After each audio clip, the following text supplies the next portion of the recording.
और मेरी अम्मी का नाम है नासिर नसरीन शुक्ला।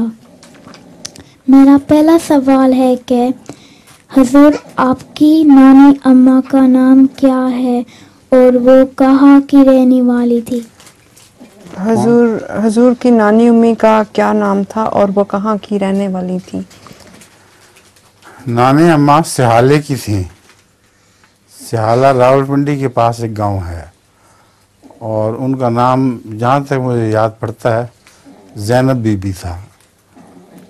और वो बहुत तबीयत की सादा थी, इतनी सादा कि हंसी भी आती थी उनकी बातों पर।